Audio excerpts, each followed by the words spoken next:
Multiple choice questions. First one. In Romeo and Juliet, Dash is described as gentle, loving, and black brown. So, right answer option B, knight. Second one. In 2 Dear, Dash was the initial punishment given to the criminal. So, here option C is the right answer. Option C, death sentence, ಸರಿಯಾದ ಉತ್ತರ. ಯಾಕಂದ್ರೆ initial ಆಗಿ ಅವನು ಕೊಡೋದು death sentence, litre ಅದನ್ನ life imprisonment ಆಗಿ change ಮಾಡ್ತಾರೆ. So, right answer C. Question number 3. According to the speaker in On Children, life does not tarry with dash. Right answer option D, yesterday. And then question number 4. Match the items in column A with column B with reference to the play A Sunny Morning and choose the correct option.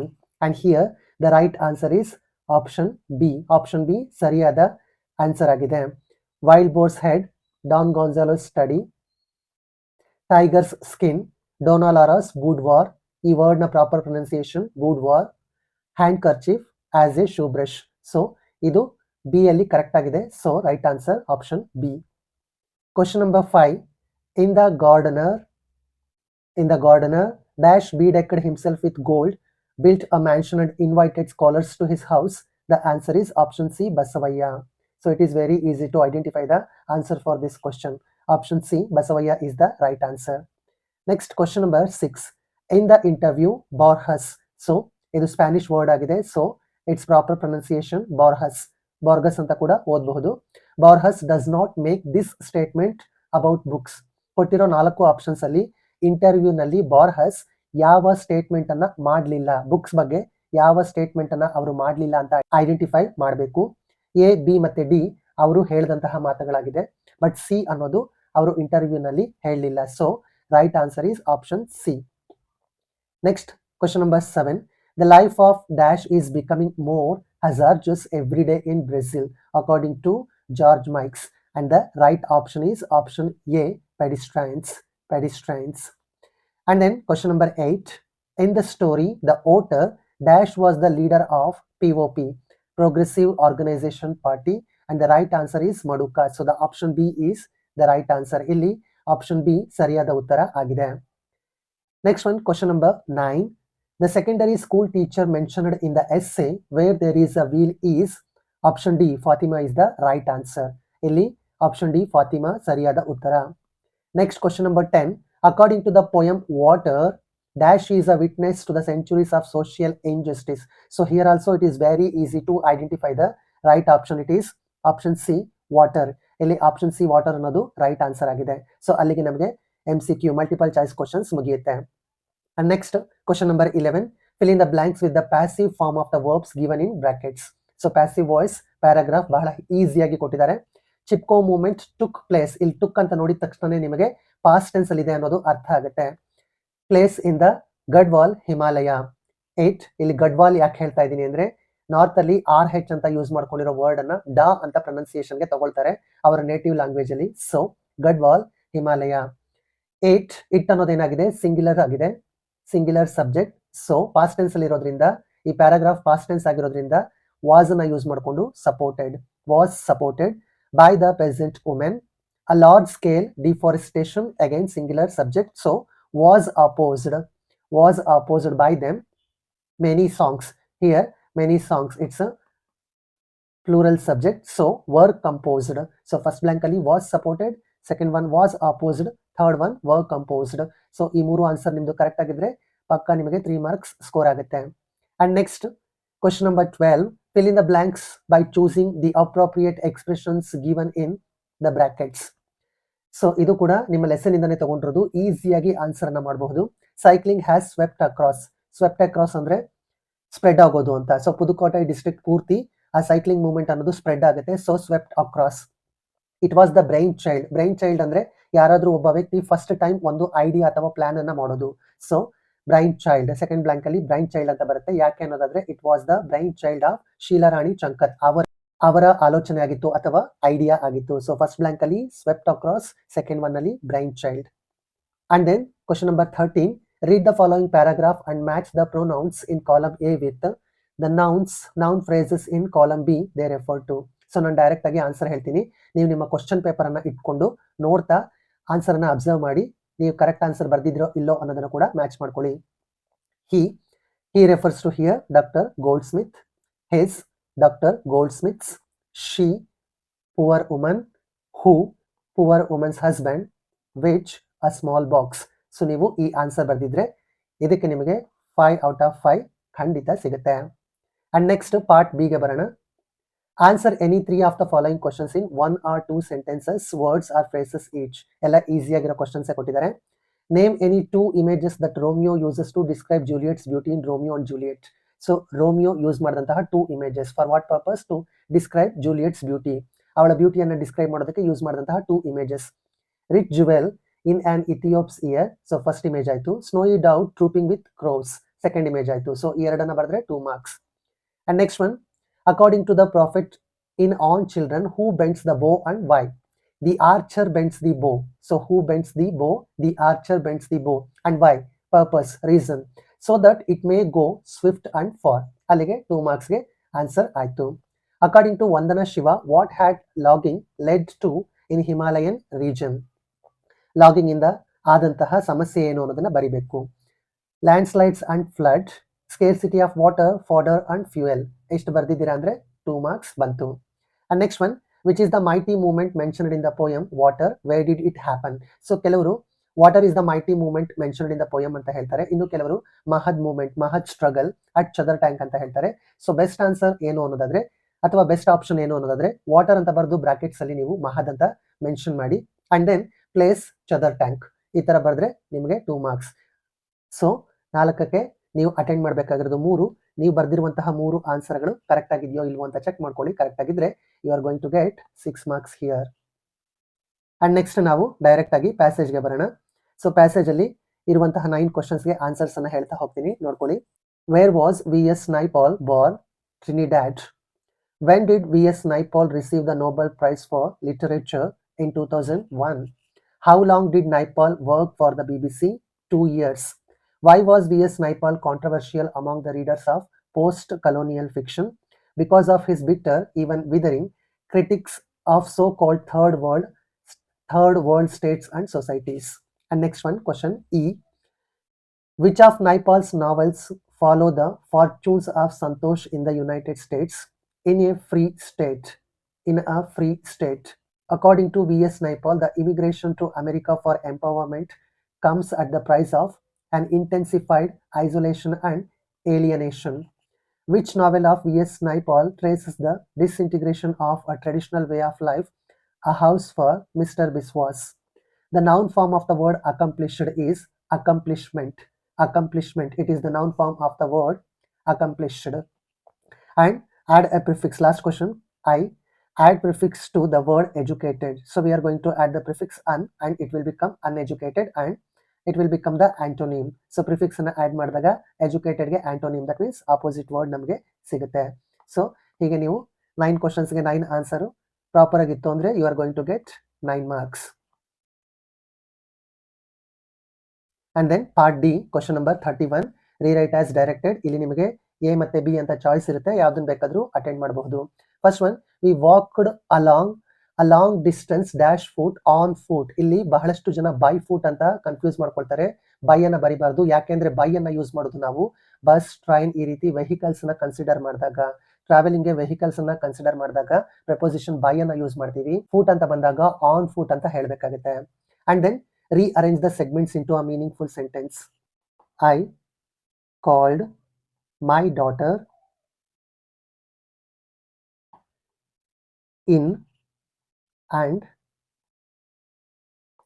shut the door of my home. So this is the right sentence. I called my daughter in and shut the door of my home. And next, the flock of birds is. Flock of birds, ಇಲ್ಲಿ birds ಅಂತ ನೋಡಿ ನೀವು R ಅಂತ mention ಮಾಡಿದ್ರೆ ಅದು wrong ಆಗುತ್ತೆ. ಯಾಕಂದ್ರೆ ಈ ಫ್ಲಾಕ್ ಆಫ್ ಬರ್ಡ್ಸ್ ಅನ್ನೋದು ಕಲೆಕ್ಟಿವ್ ನೌನ್ ಆಗಿದೆ. It's A collective noun. So singular ಅಂತ ತಗೊಳ್ಳೋದ್ರಿಂದ ಪಕ್ಷಿಗಳ ಗುಂಪಿಗೆ ನಾವು ಫ್ಲಾಕ್ ಆಫ್ ಬರ್ಡ್ಸ್ ಅಂತ ಹೇಳ್ತೀವಿ. So the right answer is ಅಂತ ಬರೆದಿದ್ರೆ ನಿಮ್ಮ ಆನ್ಸರ್ ಕರೆಕ್ಟ್ ಆಗಿರುತ್ತೆ. And next one, I dash in bracket see him at the mall last week. Specific time ಅನ್ನ ಮೆನ್ಷನ್ ಮಾಡಿದ್ದಾರೆ. ಸೊ ಇದು ಸಿಂಪಲ್ ಪಾಸ್ಟ್ ಅಲ್ಲಿದೆ. ಸೊ ಸಿ ಅನ್ನೋದು ಅದರ ಸೆಕೆಂಡ್ ಫಾರ್ಮ್ ಸಾ ಅಂತ ಚೇಂಜ್ ಆಗುತ್ತೆ. I saw him at the mall last week. And then B, so ಇಲ್ಲಿ fill in the blanks with the right linkers. Linkers means conjunctions.